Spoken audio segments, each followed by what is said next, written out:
What is up, everybody? Off the Ball Network fans, we are going live right here. We are talking about the breaking news earlier that everybody's waiting for, especially when you're in the bathroom or in the hotel and everything. This is the college football playoff reaction.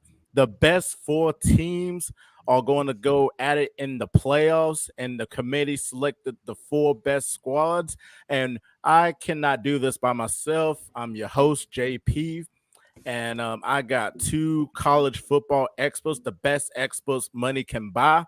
I have Stuart from the Morning Brew with Stuart podcast. How you doing, man? I'm good, man. How are you? I am wonderful, man. Very, very blessed and humble and everything, man. And I got my boy Zach from the Blue Bloods podcast. What's up, man? Hey man, I appreciate you having me. I'm definitely always glad. I'm always glad to come on and talk college football anytime, man. Oh yeah, for sure. This is like my first time, like doing a show with y'all too, man. Because I've always been like looking forward just to do like a show with y'all, because y'all been killing it so far, and everybody else at Off the Ball Network. And before we get into the reactions of the college football playoff and the four teams and everything, make sure you subscribe down below to Off the Ball Network for all your sports needs. Check out offtheballnetwork.com. You get articles, podcasts, you get everything you need on offtheballnetwork.com. We are hot and heavy into the college basketball season, NFL a little bit, especially when we get to the playoffs. We're going to get hot and heavy on that. NBA content, just everything on offtheballnetwork.com. And definitely follow Off the Ball Network on all your social media platforms, Facebook, Twitter, and Instagram. And let's go ahead and get into it. So, the playoff committee earlier today announced the four best teams that's going to get into the playoffs, and we're going to go ahead and bring out all these four teams. The first one is going to be Alabama. Alabama with an impressive showing against Georgia in the SEC championship game, with Bryce Young just leading the charge, just an unbelievable talent along with Jamison Williams too as well. They are 11-1 with that one loss to Texas A&M earlier in the season, but they overcame that with close deficit games and then just an unbelievable performance in the SEC championship game. And they got the one seed as being the best team. This is their seventh appearance in the college football playoff. Unbelievable. And Nick Saban going for his seventh championship. If he wins the seventh championship, he'll be the all-time winningest championship coach. He tied with Bill Bryant from Alabama. That's pretty awesome, just to tie with, one of the best coaches of all time from the same alma mater, which is Alabama. So Alabama at number one.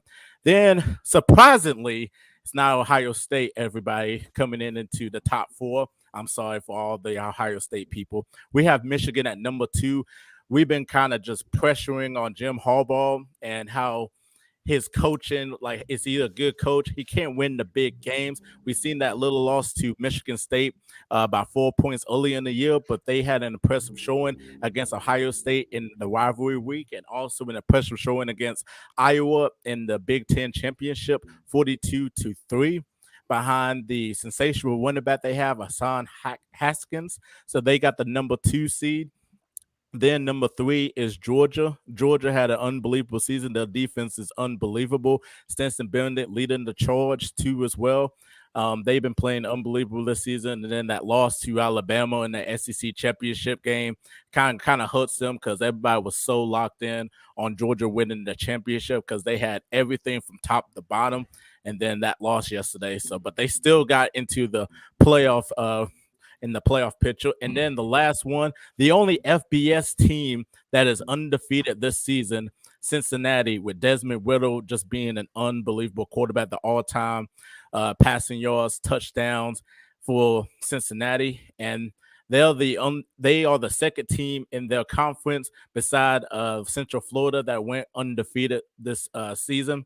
So, hey, I just want to go ahead and talk about each of the teams that made it to the playoff picture, and also, well, first of all, did the committee get this right this time? I'm gonna start with you, Zach. What do you think? Yeah, I mean, I think they got it right. I mean, it was a pretty once Michigan and Cincinnati won, and Oklahoma State lost, I think it was kind of clear who all was going to make the 4. I think even if Alabama lost, they probably still have an argument to get in over Notre Dame, especially if they lost closely to Georgia. I think they probably still slip in over Notre Dame, but especially once Bama won, everyone kind of knew what was going in. I mean, even going to the Michigan game, everyone was pretty certain. So, I mean, I think they got it right because, I mean, I don't think you can make an argument that Notre Dame deserved to be in over a team that beat them in Cincinnati. Ohio State had 2 losses. Baylor, even though they were a 2-loss conference champion that lost to TCU, probably knocked them out. If they would have just had 1 loss this season, they probably would have had an argument. But then outside of that, everyone else had just 2 or more losses. So for me, I think the committee got it right. And I think this year, out of all the years of the college football playoff, it was probably the easiest decision for the committee. The biggest thing we were waiting on is to see who ranked where in the top 4. But the top 4 teams were pretty clear this season, in my opinion.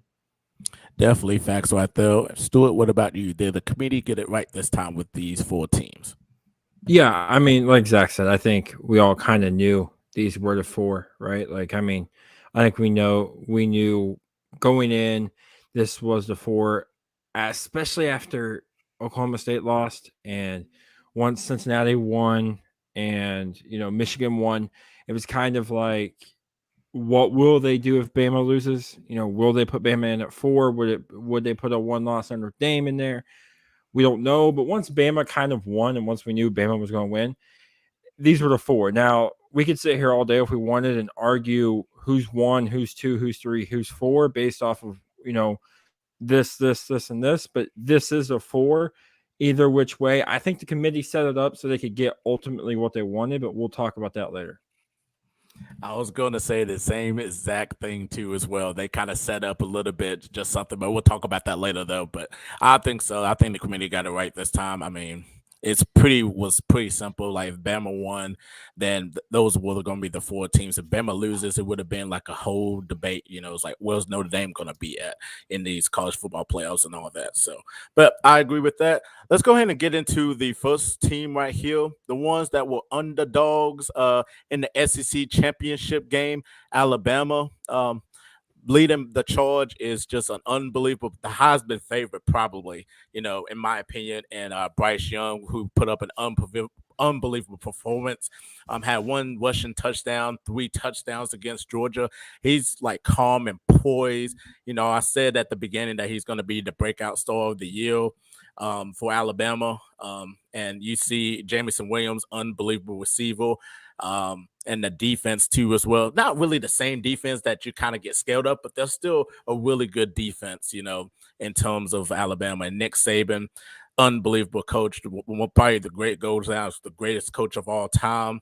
But I'm excited. This one is very interesting because Alabama and Georgia, they have experience in the playoffs, but not much more experience than Alabama does right here. So still, I'm gonna start with you about Alabama. What you're looking for, what's the expectations looking like for Alabama in the playoffs? Is this going to be easy for them? Is this going to be another national championship, or what's your thoughts of Alabama?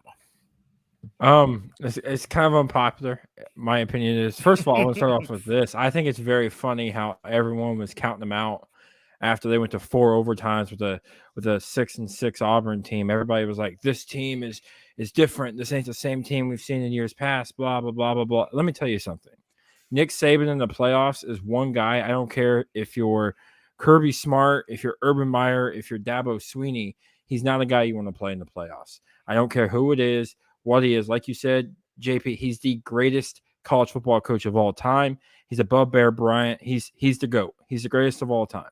And so him in the playoffs, with the rings that he's won, with the games that he's won, sure. I don't understand why people were counting them out. I don't get why so many people root against the big dogs.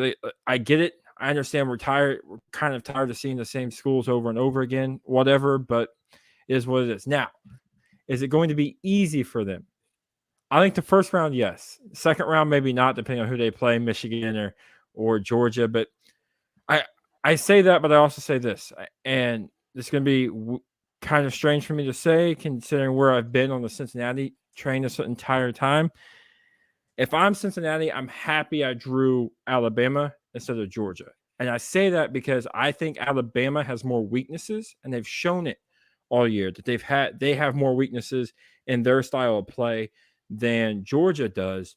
Yes, Georgia, Bama hung 42 on them, but Desmond Ritter is not Bryce Young, and Luke Fickell is not Nick Saban. It just isn't going to be that way. That's not how it's going to work. But I will say Bama has more weaknesses than Georgia. And so if I'm Cincinnati, I'm happy I drew Bama. But I do think at the end, Bama steamrolls through Cincinnati and they look on to whoever's next. Great take. Zach, I'm going to go ahead and pass it to you. Your thoughts on Alabama. Is this easy for them to get this championship? Your thoughts on Alabama. Yeah, I mean, if they play like they did yesterday, I don't know if anyone in the country can touch them. I mean, they did what no one thought anyone was going to be able to do, which is touch Georgia like they did. I mean, really and truly, I mean, they put up more yards in one quarter than Georgia allowed in like any game this year. I mean, like to put that in, I mean, I don't think that people gave them enough credit for what they did yesterday. So if the Bama team that shows up yesterday shows up in the playoffs, no one's going to even be on their level. Now, I do think the playoff committee did the right matchups because it's strength versus strengths in both matchups. You have the run game of Michigan against the strong front seven of Georgia, and then you have the back-to-back top 10 passing defense with Cincinnati against the passing attack of Bryce Young and Alabama. So I love the matchups that they pick. Now, Alabama, what they're going to bring, I mean, like you said, man, can we say enough good things about what Bryce Young has done this year? Throughout the year, only 4 interceptions in his first ever year starting, over 50 touchdowns through the air. I mean, this kid has been electric. And then also Jameson Williams is a problem at the wide receiver spot. I mean, lightning in a bottle. And that defense really showed a lot of promise yesterday. Will Anderson is a legit Heisman candidate at the defensive end spot. Christian Harris and Henry Toto at the linebacking spots are both experienced players. And in the secondary, got Josh Jobe, and those safeties, including Jordan Battle, are playmakers all around. So Alabama's got a complete team. It just depends on which Alabama team shows up. And then also, how much does the loss of John Mechie affect this team? John Mechie out with a torn ACL after last week, which is a tragic loss for them. I hate it for the kid. I'm hoping he recovers, and I thought he had a lot of potential going into the playoffs. So hopefully he recovers well. But now that they're down and out of wide receiver, we saw what happened at Auburn when they lost Williams. Will that same thing happen now that Cincinnati's able to focus just on Jameson Williams instead of Mechie being there? That's going to be an interesting aspect of it. But for me, Bryce Young, Jameson Williams, and a defense that Saban always seems to have ready for the moment is going to be real tough to beat in the playoffs. Definitely, for sure. And I'm glad you brought up John Mechie. Definitely prayers to him. That's a loss, because it's gonna be like next man up on that receiver spot. You got Jameson Williams, who's gonna be the next receiver to step up, and we'll get into like that preview with Alabama and Cincinnati for the Cotton Bowl Classic.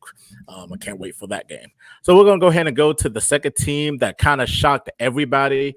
That got into the college football playoff. Shocked me, especially because I thought Ohio State, this was going to be like their year. And then, Michigan just kind of just creeped up right here, and we already talk about Jim Harbaugh and like how he can't win the big games. And he finally won the big game against Ohio State and played and then coached unbelievably against Iowa. They got that unbelievable running back in Haskins, and K. Menard is a pretty good quarterback.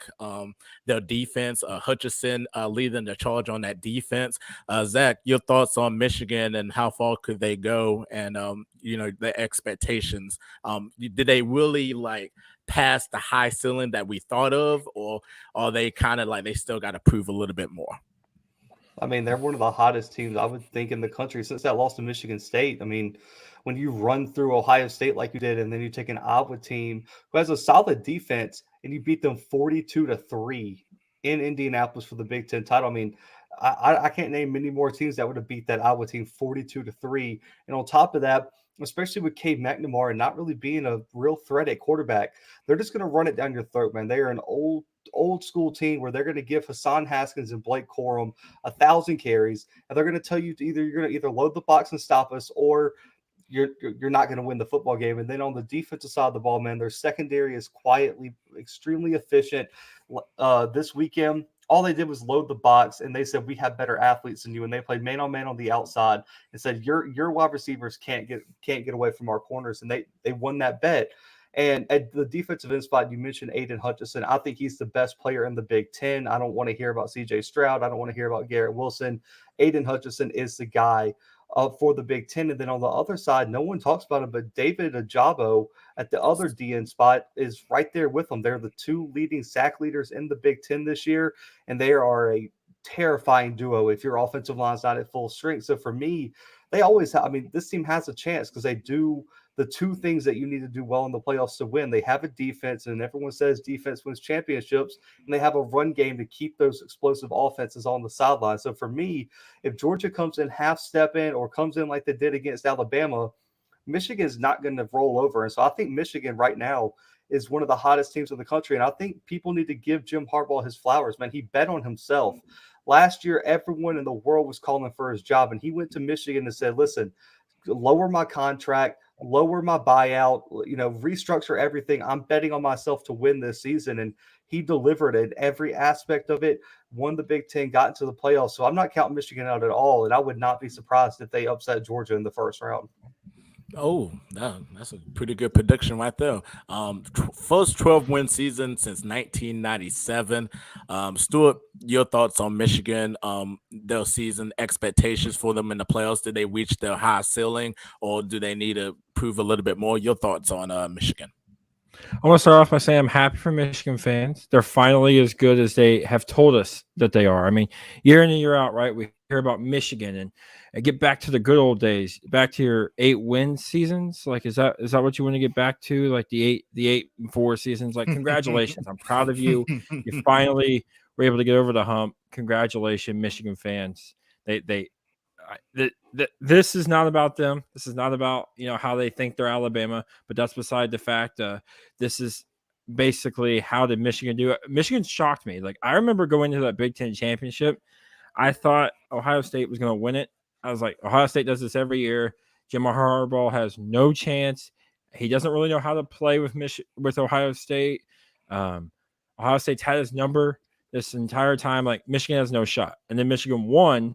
I was very shocked. And I think Ohio State, this game isn't what affected Ohio State. I think it's the Oregon game. Again, that's something different we could talk about because I think Ohio State could have lost to Michigan and still gotten in had they beat Oregon earlier in the year. But with Michigan, we kind of all counted them out once they lost to Michigan State. We were like, there's really no chance for them really to even see the playoffs. This is not the team. It's the same old Jim Harbaugh, same old song and dance. He repeats himself every year. And then they've kind of been on a roll. They've been cooking lately.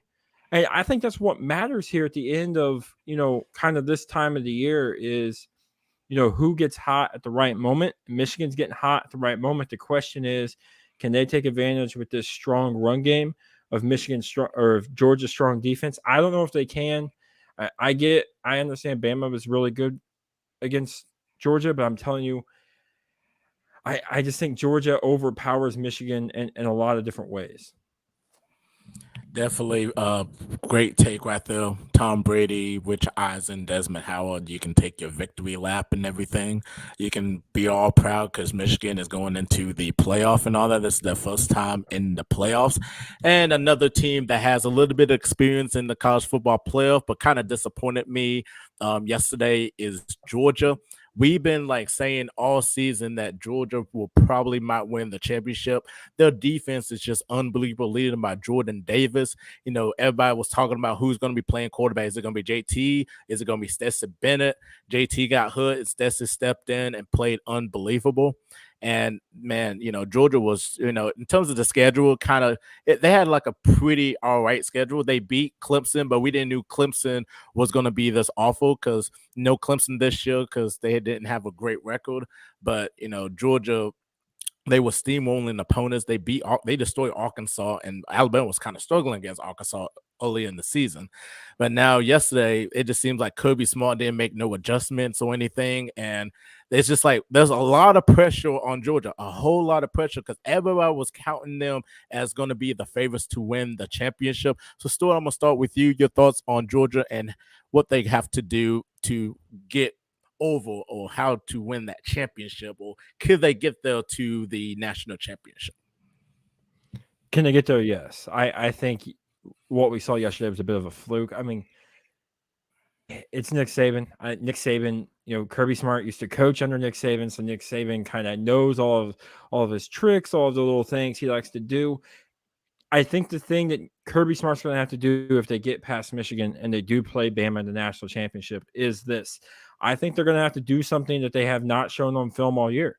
They're going to have to pull one or two plays out of the hat. I'm not saying trick plays, but something that is uncharacteristic for them to take advantage of, them winning. I'll give you an example, and I thought we were going to see this versus Alabama, and we didn't do it. Remember when Clemson was playing Alabama, and Alabama was not moving the ball with Jalen Hurts, and they couldn't get anything going, and everything was not working right for them. They came out in the second half to put Tua in there. Tua, comes out throwing the ball over the place, and Clemson had no answer for it. Yeah. I think if you're Kirby Smart, I'm not sure if you make this move during Michigan, because I think that Michigan, I think you could probably win with the cast that you got with Michigan. But if you go into round 2 versus Alabama this year in the national championship, and you're struggling in the first quarter, you're struggling in the second quarter, you go into halftime, I may look at JT Daniels and say, get warmed up, get ready, because JT's mobility, his ability to make plays, listen, he was a guy who I was high on for coming out into the draft. Like, I thought he provided Carson Wentz-esque mobility, Carson Wentz-esque type, traits. He's been hurt. Stetson has kind of taken over and not really relinquished the job. So I think what Georgia's going to have to do is show something they haven't shown all year on film to get over the hump. That's what they're going to have to do to win. I think they can get there. I think they're going to get there relatively easy. I'm still not a believer in Michigan. I'm not. I don't believe Michigan's I shouldn't say not that good, because they are a good team, but I'm not a believer in Michigan. I think they're just getting hot at the right moment. They're reeling off some right wins, but I don't think that this is something that can last for, forever, and not something that it's not something I believe come December 31st is going to continue to last. Definitely facts. Definitely facts. Zach, your thoughts on Georgia? Yeah, man. I mean, it comes down to the quarterback play. I mean, they were thoroughly outplayed at the quarterback spot. Stetson Bennett is good enough to get you through the majority of your schedule, but as we've seen, every time he plays a good team, Stetson Bennett's not going to get you the win. He's not efficient. He doesn't have that it factor. He's just a game manager, and game managers don't win championships unless you're Alabama in the early 2010s. But they're going to have to put JT Daniels in. It's going to come down to it. Like Stu mentioned, it was actually against Georgia they did that in the Natty too. So Georgia has firsthand experience. I thought they were going to do it this weekend. They went into halftime, and I texted my friend. I was like, they got to put JT in. They're not going to win. And also, you also got to think George Pickens just got back from injury. He probably could offer something at the wide receiver spot as he gets healthier. They got a long break until December 31st. So hopefully that helps Georgia get healthy. Remember, they're missing 2 offensive linemen, missing their backup running back and 5-star Kendall Milton. JT's been banged up. George Pickens has been banged up. They're still missing 3 starting wide receivers from the beginning of the season. And they're missing Tyke Smith at the safety spot. This team is ravaged with injuries, so maybe they can use this 2 weeks to get healthy. And what I would imagine is you're not going to see the same Georgia performance you saw this weekend when they play Michigan, nor if they get to the college football playoff championship against Alabama. But this was the first game I think you saw Georgia lose both line of scrimmage battles. The offensive line couldn't get any push, and Alabama shut down their rushing attack. And when you shut down Georgia's rushing attack, Stetson Bennett is not the guy who can throw you out of a wet paper bag. He can't. It's just not his type of game. Go ahead. Let me ask you something, Zach. This is something I've seen. I don't know. I'm not trying to be a conspiracy theory guy. I like to live in this world that we live in. But is it possible that Georgia knew win or lose we're in, and we don't really need to put JT in because Stetson? Yeah, we're getting killed, but if we lose, we're in. We're not the 1 seed, okay. But I trust us enough to beat Michigan. I'm not saying that they just threw the game or that they didn't care, but do you think that maybe Kirby Smart thought? I think it would be a different show, and they would have gone to JT if this was the national championship. But since they knew they were undefeated, and if they lost, they were likely in, that there was no reason really to panic and to, once they were down, to really try to panic and throw JT in there. Yeah, I think they're going to be very cautious with JT because of that, Stu. So that's probably a good point because you guys got to remember JT missed a whole year as well already with the torn ACL. So this is like his third or fourth significant injury. So I think Kirby Smart understood that. And I think he said, listen, this would be a great game to win, but ultimately we need to win the big one because they saw what Bama did. Bama went down and played Auburn in 2017 and got smacked around, got a week off for the SEC championship, went to the playoffs and ended up winning that national title over Georgia. So I really do think Kirby Smart was being very cautious with JT Daniels. So I do think that's why he didn't go in, but I think we're going to see him in the college football playoff. I do think he plays against Michigan actually, because they want to make sure that he's fully healthy. Michigan's a perfect game where if you put him in, he doesn't play well, he's not healthy, you could take him out, put Stetson in, and probably still come away with a win potentially. But I do think they're going to want to see what he has against Michigan rather than just put him in cold feet against Alabama in the national championship. But they got to be better at the line of scrimmage, man. Alabama's D-line whooped that offensive line all game long, could not run the ball, and then the defensive line got no pressure on Bryce Young. And that's completely shocking when you watch Auburn get 7 sacks against Alabama's O-line. LSU had 5 sacks just 2 weeks earlier, and A&M put up 6 just a few weeks ago against Alabama too. So Alabama's O-line got it clicking out of nowhere. But it's going to come down to whether we can see the old Georgia. And I do think Kirby Smart found out where his team was weak because no one's challenged them. And I think they got smacked in the mouth, and it could be a big wake-up call for Georgia going into the playoffs. A big wake-up call for Georgia. So we'll see what they do in the playoffs. And our last team, definitely want to give them a shout-out, though, because, man, Cincinnati, the only FBS team that went undefeated this season. The play of Desmond Ridder, never lost at home, completed 65, 66 of his passes, only 8 interceptions. He's just been unbelievable. You know, he was the AAC player of the year in the last 2 seasons, and just the play himself, he's just been unbelievable. And also Jerome Ford, who's been in and out at that running back, you know, he's been playing like consistently, and sometimes he don't have like a great game because they kind of shut him out. Then the secondary, that defense on Cincinnati, they've been unbelievable. Armand Garno, they call him Sauce because he's I don't know why they call him Sauce, but he's been unbelievable in that quarterback position. And also Kobe Bryant, not the NBA player, but Kobe Bryant, though, another, you know, partner for the secondary for Garno. They've been playing unbelievable this season. So I want to start off with Zach, your thoughts on Cincinnati and, you know, their expectations going into the college football playoff, you know, against, you know, Alabama when we get into it. So. Yeah, I picked the right guy because Stu's is going to tell you how they're overrated, and they probably are going to do Tulsa next week. So you came to the right guy. But no, man. I mean, listen, this team, the way they handled Houston, who really hasn't had anyone challenge them down the stretch, was impressive. I mean, there was 14-13 going into halftime, and I believe it was 35-13 after the first 3 drives. I mean, in the second half, they put it on Houston in the second half, and everyone could say, yeah, they might be a second half team or whatever, but this is a team that still only had 1 game within 7 points all season long. I mean, that's regardless of your strength of schedule, whatever you want to say, that's impressive for them to be that dominant. And then, like you said, Desmond Ridder, the winningest quarterback in FBS right now, outside of first-year starters, because, you know, then you got Bryce Young with like 11, like he's only won 11 games, but Desmond Ridder's like 40-5 in his entire career right now. That's outstanding. And then you mentioned Jerome Ford, man. He actually was hurt midway through the year. Now he's back fully healthy, and that's actually an Alabama transfer. So he's going up against his old team that he transferred out of. So I'm expecting Jerome Ford to be extremely motivated. And on the defensive side, the defensive line, Myjai Sanders transferred in, Javon Briggs from Virginia. Those 2 guys are going to be outstanding prospects, but it all starts with the secondary, man. And it even relates to Notre Dame right now with Marcus Freeman. Marcus Freeman built this defense from the ground up.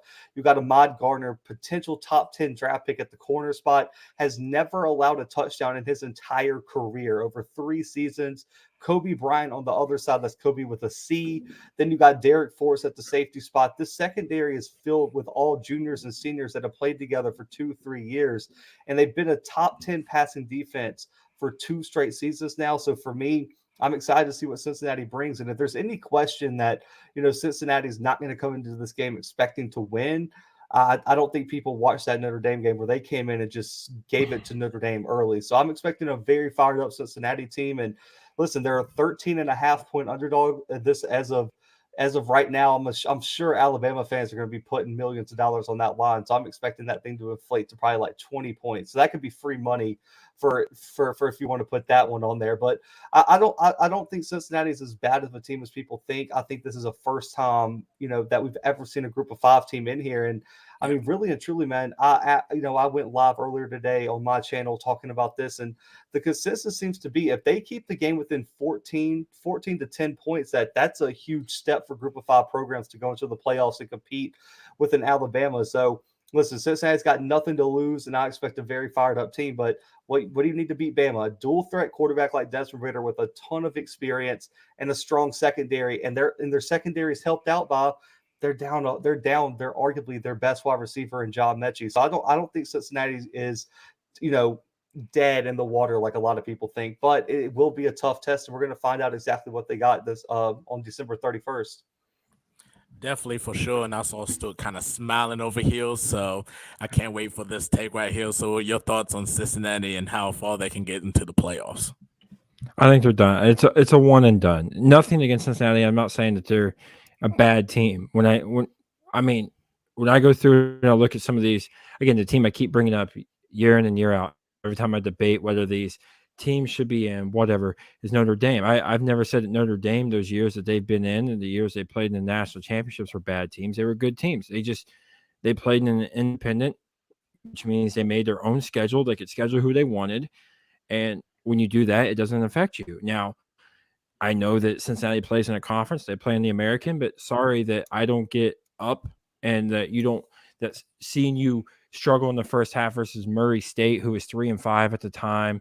Sorry that a 7-point game versus Navy, who any other team that, we look at these other 3 teams in the, college football playoffs, I firmly believe probably would have beat them by 20, 25. And you beat them by 7. Like, I get it's a triple option, but they would have lost by 20, 25 if they were playing Michigan, Georgia, Alabama. Here's the thing. I said this earlier, and I said it, and I'll say it again. They got the good one. They got the good matchup. Now, if I was really Cincinnati, I would have really wanted to be like 3 and Michigan be 2, because I really want Michigan if I want a shot at the national championship. But if I was going to choose between Georgia and Alabama, I want Alabama, because I think Alabama has the most weaknesses between them and Georgia. And I think, that Cincinnati has what it takes as far as to exploit those weaknesses to really take advantage and kind of shock people here. But here's the problem. If I'm Luke Fickell, if I'm the AD at Cincinnati, I go to the referees before the game starts and I ask them to change where it says half up there. I'm going to ask them to get rid of this first and second quarter and just start in the third. That way we can see the best version of Cincinnati, because in the first, and I've said this is what I've said all year. You can ask Zach. I've put this in the thing. The first half for me is what scares me. The second half, they're a different team. In the first half, they played the way they did versus Murray State. I think it's going to get ugly. I think it's going to get real ugly real quick, with Desmond Ridder throwing the ball all over the place except for his receivers' hands. If, you've seen guys, if they just look like they're not ready to play, like I've seen them do multiple times, not just Murray State, but I saw it versus Tulane. I saw it versus other schools as well. Navy was one of them. If they come out and they perform the way that they have in numerous of these games in the first half, it's going to get ugly, and it's going to get ugly real quick.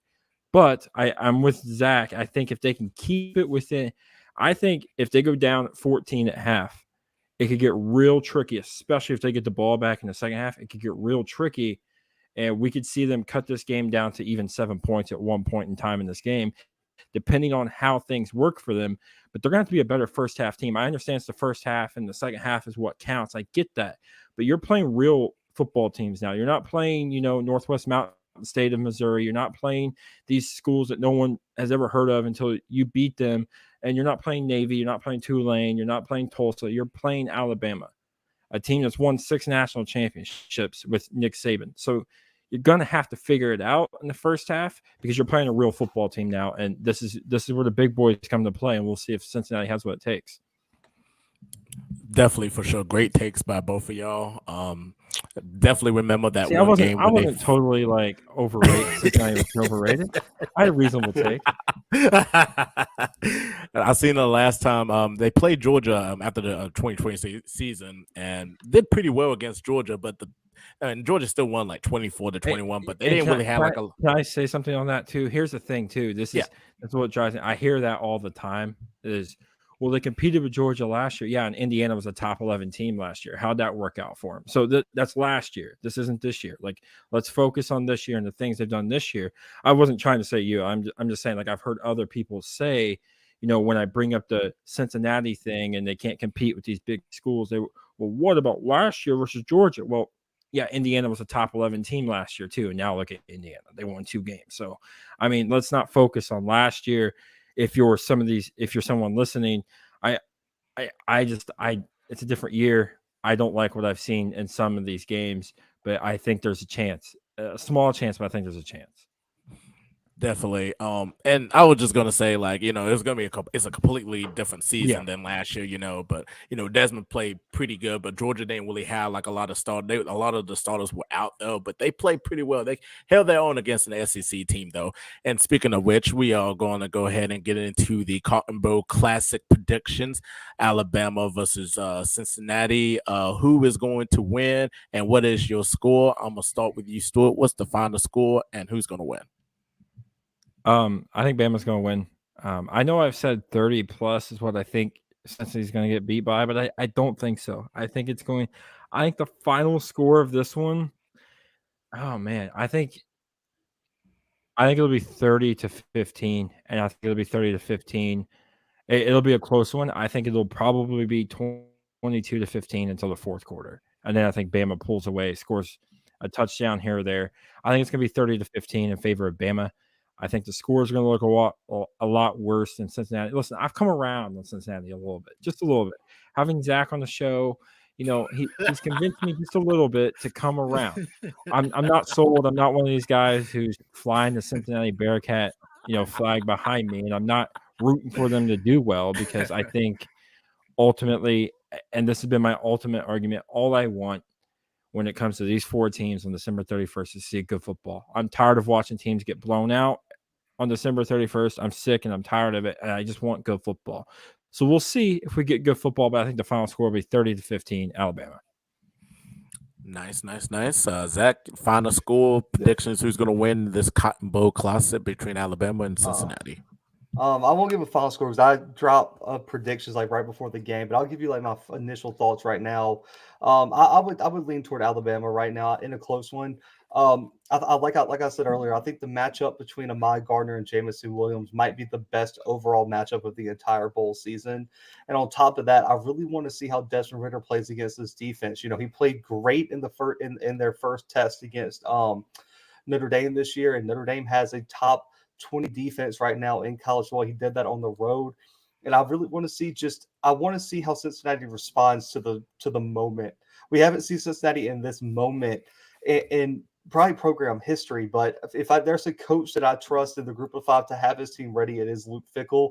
And so for me, they're going to have to run the football with Jerome Ford. If you put this entire game on Desmond Ridder, you're going to probably be in trouble. You got to be balanced, and your offensive line has to find a way to neutralize Will Anderson. Desmond Ridder's got to get loose with his legs. But then on defense, man, trust what your strengths are. Make Bama one-dimensional like Auburn did, and study Derek Mason's defensive game plan, because apparently Kirby Smart didn't watch a single bit of film between Auburn and Alabama, like at all, on his defense, because he played a lot of bracket coverage, zone coverage, and Bryce Young is too good just to sit there and let you play zone because he's going to pick you apart. Auburn played press man coverage and trusted their best athletes against one-on-one against Alabama. And if you're Cincinnati, your secondary has the athletes. Put your secondary to the test. Say, listen, Ahmad Gardner is better than your best player, and play heads up, man. And I'm interested to see this one. But right now, if I had to put money on it, I'm taking Bama in a close one over Cincinnati. I don't think it's going to be that close, but I'll say Alabama too. I'm not want to count Cincinnati out. This is like, they're in the playoffs. This is the first time in the big lights against the kings of football, as they call it, and all that, But I'm loving the quarterback matchup between Whitlow and Bryce Young. It comes down, and that's what I said too. It comes down to like that X factor in that running back position. Is it going to be Brian Robinson? Is he going to show out, or is it going to be Jerome Ford, who was a transfer from Alabama, like Zach said earlier? So which one is going to show up? Because we know that the quarterback is going to show up, and the defense, but Alabama is just the experience that they have by being in these playoffs, and they know what to do and everything. But like I said, I love Cincinnati. Anything could happen though, but I'm gonna take Bama. I will say Bama 30, Cincinnati 21. Just to give like 21 points to Cincinnati. I think they could get 21 points on Alabama. And the last one right here is the Orange Bowl between Michigan and Georgia. Both have really good defenses, the run game too as well. Zach, your initial thoughts on this matchup and who's going to win? I'm leaning in Georgia in a close one. I think this is actually going to be a very low-scoring game. I'd be shocked if either team hit 30 in this game, really and truly. I think both defenses are that good because I do think Georgia's going to struggle to pass against Michigan. And if their offensive line doesn't play any better than they did against Bama, Aiden Hutchinson and Najaba are going to have a field day with Stetson Bennett if he ends up getting the start back there. So it's really going to come down to who can run the ball better. Georgia's offensive line has been dominant all year outside of last week. If you're Michigan, you're going to have to look at those defensive tackles and be like, listen, you cannot get pushed around. You can set the edge, but if they allow Georgia to run through those A and B gaps, it's going to be a long day for Michigan. And on the flip side, you got to look at if you're Kirby Smart, you got to look your defense in the face and say, we got bullied. They were grown men that beat us man on man last week.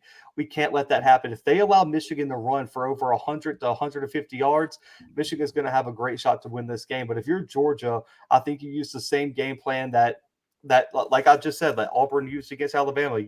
Michigan's Cade McNamara is not a big time quarterback. That the top receiver for Michigan's out with an injury.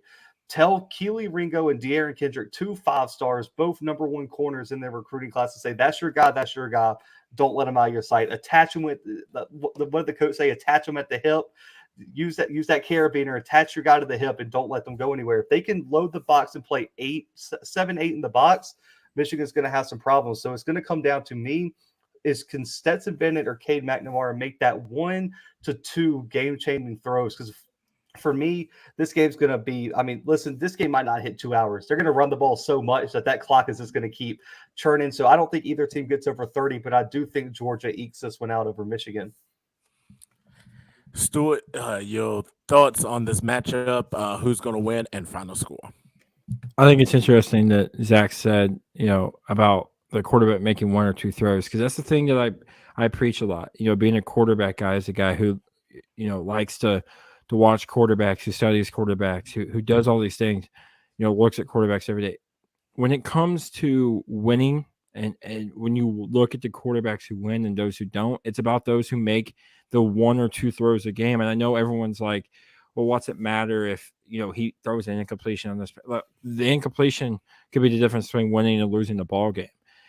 I've watched several games, at the NFL level where I've seen guys like Deshaun Watson playing the Colts in the playoffs, and he has a post route wide open, and this is the one you need to complete the game to DeAndre Hopkins, and he bounces off the turf. And those are the throws that Tom and Aaron and Drew Brees and all those others make. And I know this is college, but in college, those are the ones that Trevor Lawrence makes. Those are the ones that, Tua Tagovailoa makes, the deep bomb down the sideline to, Devontae Smith. So when you look at this and you look at the quarterbacks, I don't think it's going to come down to the quarterbacks. I agree with Zach. I think it's going to be a low-scoring game, 21-13 in favor of Georgia is what I think. I think it's going to be interesting to see what happens, which quarterback we see, who does what with what. And I think this is interesting because maybe it's just the way Bama made Cook look, but I think this is maybe one of the first times that I've ever seen a Georgia team and they haven't had a stud running back, whether it was, when you look in the past, it was Todd Gurley, it was Nick Chubb, it was Sonny Michel, it was all these different guys, DeAndre Swift. And you look at them now, and I'm not saying Cook isn't a good running back, but he's not at the level of those guys. So this is one of the first times in recent history we've seen a Georgia team who I'm not sure they really have an identity on offense. Like at times they want to throw the ball and they want to be a team that can throw the ball. And then at other times it looks like they want to try to establish the run. So I think they're still trying to figure out after 14, 15 games who they are on the offensive side of the football. I think defensively we know who they are. They're historically great defense, all that jazz. Like last night was a fluke, but I think when you look at it overall, this is a team that offensively is still trying to struggle to figure out who they are. I think a lot of that has to be with the movement that they've had at the quarterback position. And so we'll see what happens. We'll see who takes the snaps at quarterbacks, and that's going to dictate the game plan and as to how they attack this Michigan defense. And I want to say too, great takes by both of y'all too as well. I feel like Georgia, they are so focused on Alabama because they were like, okay, we can get past Michigan easily, but don't think that, because Michigan's been super hot and anything could happen, So they have I thought the same thing about Michigan. All I heard leading up this week to the Iowa game was clips of Jim Harbaugh and the entire team talking about this Ohio State game like they had won the national championship and how much it meant to their program. I was like, you still have a game to play versus Iowa. Like, you got to focus. So, I thought the same thing for Georgia, but yeah, I'm with you. They got to focus on Michigan. They have to. They really have to, because, Michigan is no joke. And, I want to say just a little bit on the quarterback play. It will have to come down to who is making lesser mistakes. Both Cade and Stinson are game managing quarterbacks.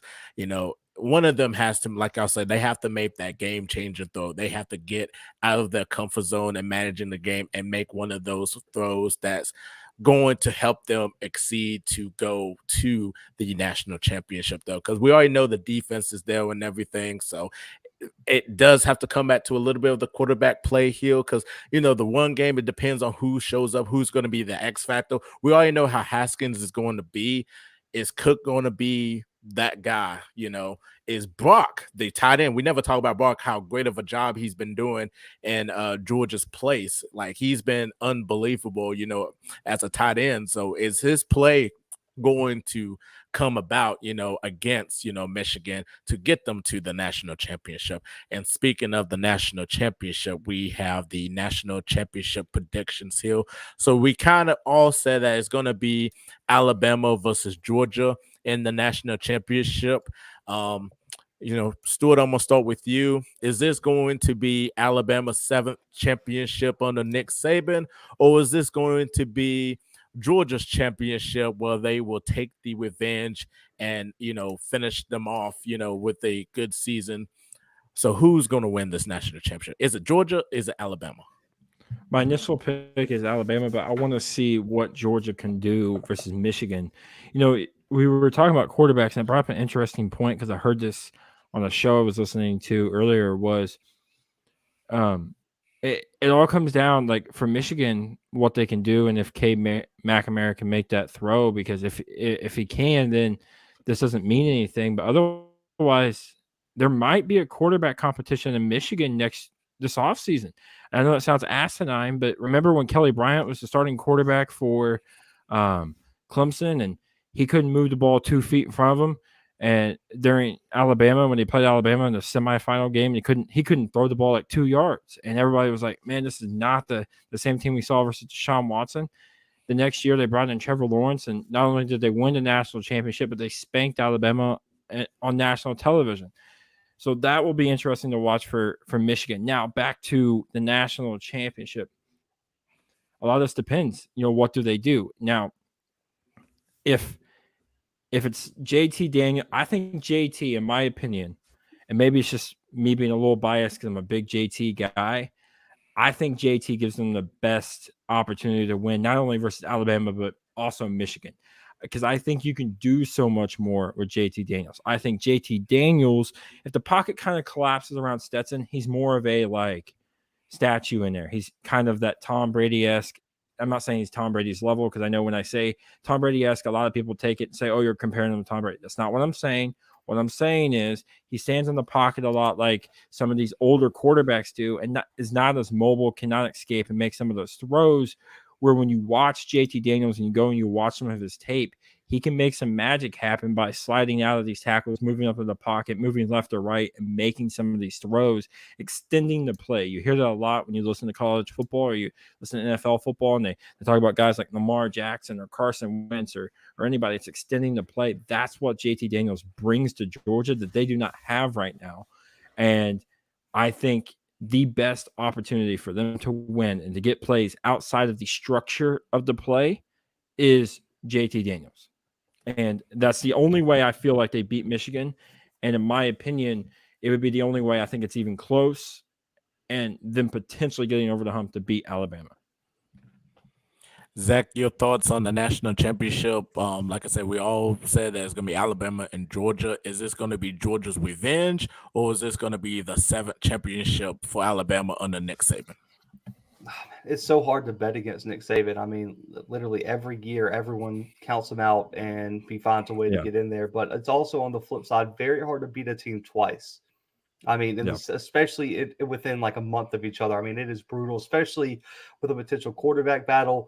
George Pickens, and I mentioned all the injuries coming back on the Georgia side. For me, if they face off again, I'm going to ride with Georgia one more time, man. I agree with Stu that it just seemed like a fluke the way they played. The fact that the offensive line got abused like they did, the fact that the defensive line and linebackers got zero pressure, that they had so many coverage busts. But I also think John Mechie being gone the whole game is really going to help them. And I also, if they get a win over Michigan, I think the momentum is completely going to shift for Georgia, especially if JT is back in. I'll offer the same disclaimer that Stu did, that I will go with Georgia if they start JT Daniels. I think his ability to push the ball down the field and make more confident throws and be a real he seems more like a commander of an offense rather than just a game manager, in my opinion. And he has that it factor in his game along with the experience.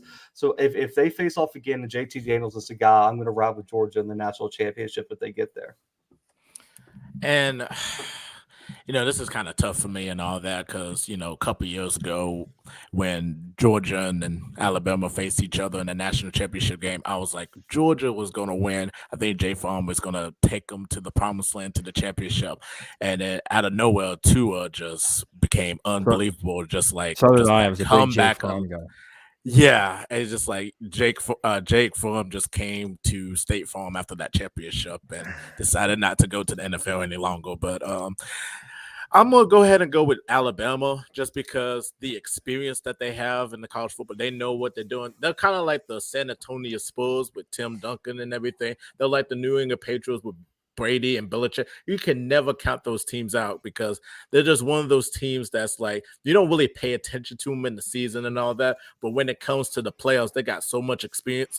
You never want to count out against Nick Saban and all that. At the same time, Nick Saban did lose games, in the championships and all that. But I just think that Bryce Young is just unbelievable. I think he's going to have an unbelievable game. I think, Brian Robinson, hopefully he can definitely step up to the plate, though, because we know what Jameson Williams can do, but hopefully he'll be that X factor that can take him to the promised land. And Nick Saban has to tell him that we need you to play hard. We need you to play hard. So I'm going to roll with Alabama, and this is going to be the 7th championship here. So, and our last question here is any other bowl game to look forward to? So I'm gonna start with you, Zach. Any other bowl game that we are looking forward to? Well, we know which one Zach's looking forward to.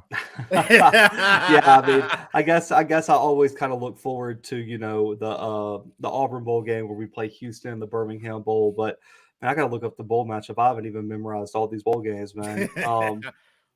They just came out. I think an underrated one for me is the Rose Bowl. I think Utah Ohio State is going to be a sneaky good game, especially with how hot that Utah. I mean, listen, Utah to go and beat Oregon by like what, a combined score of like 75-10, unbelievable, in the past like 2 or 3 weeks. I mean, that is just crazy. And listen, Cam Rising becoming the quarterback, they benched the Baylor transfer. They put in Cam Rising. He's been electric.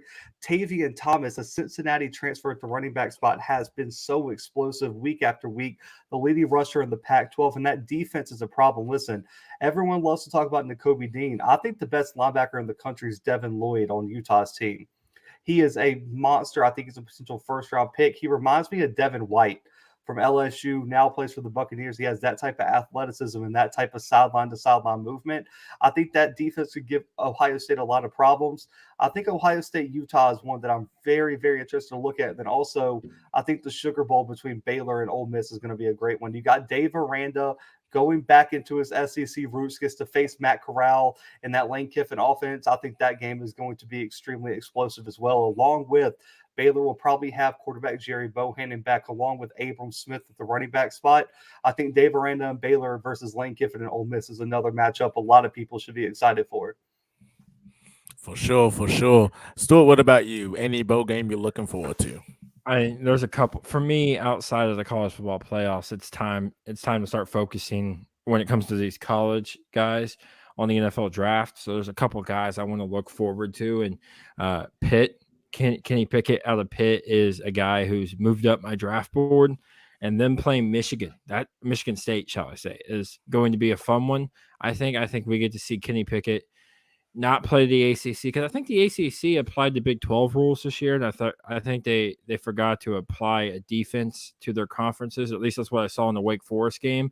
I'm pretty sure they told Wake Forest and Pitt, hey, no defenses are allowed, because that one was like the first one in 90 wins the ball game. So, whatever.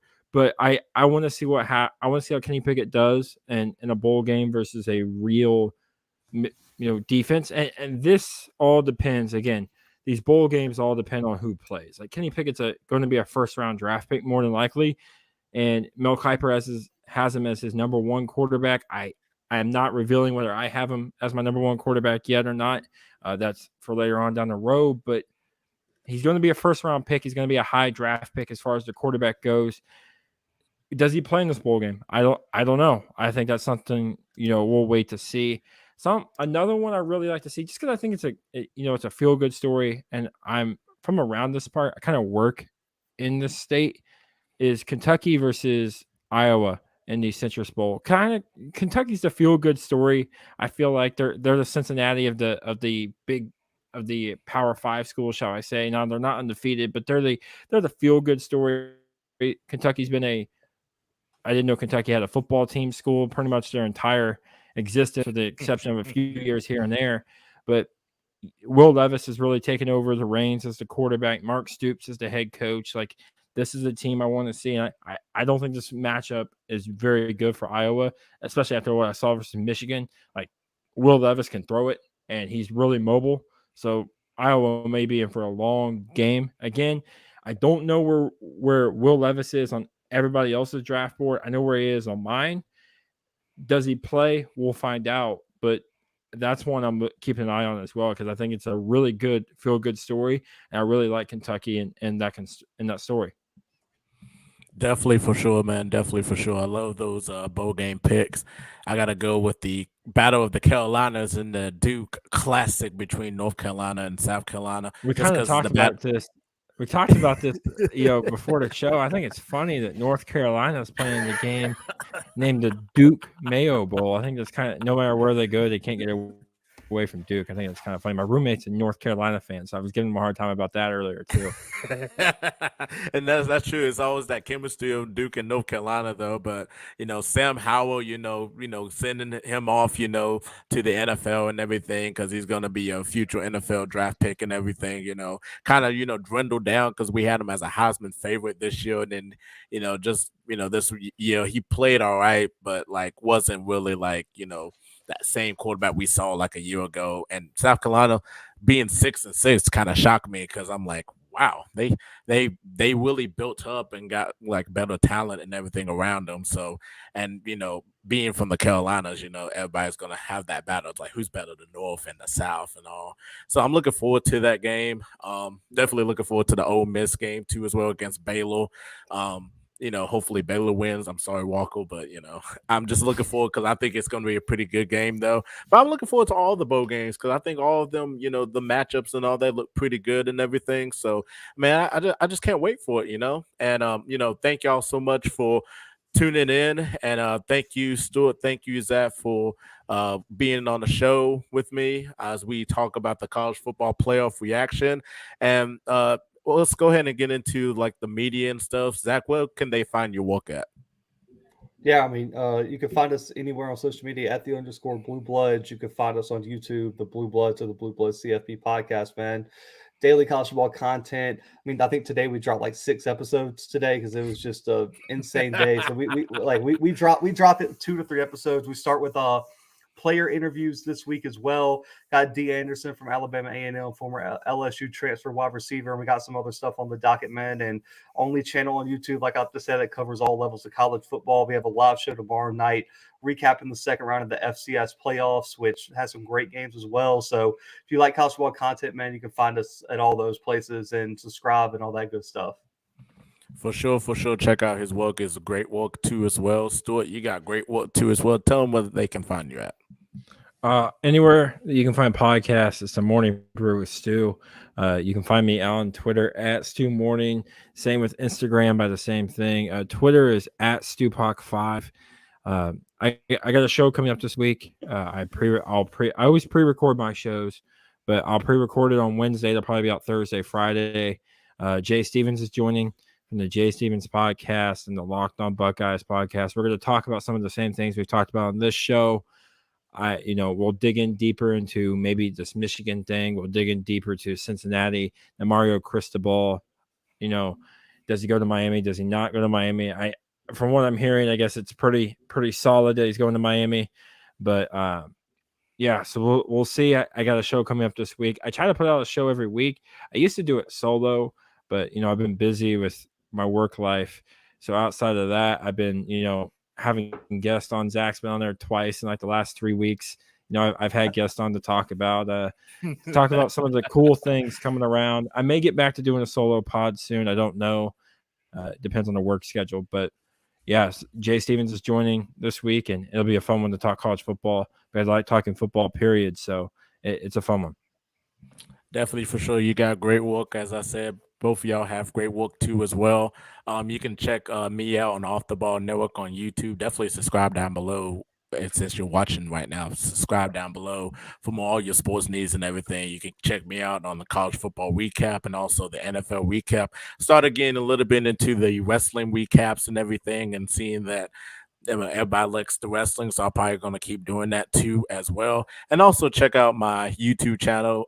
It's just JP with a Z instead of an S and it's. Thank you so much for all the subscribers. Y'all give me, I'm blessed and thankful. I just put out a video the other day on Michael Jordan with the Wizards, and his 2 years was a good or horrible in my opinion. And I just did a poll today on YouTube, like what player you want me to react to next. I think it was Allen Iverson, Wilt Chamberlain, or Reggie Miller. So definitely vote on that, and I'll definitely react to the video and everything. So yeah, check out my previous what to, and also check me out on Twitter, JP Franchise 57. You caught me in a pretty good mood, but earlier when the Vikings lost, well, that's another story for another day, though. So, but definitely, I want to thank y'all guys for tuning in and everything. I thank y'all for tuning in and watching the college football playoff reaction. God bless y'all. Have a good night, and y'all stay safe.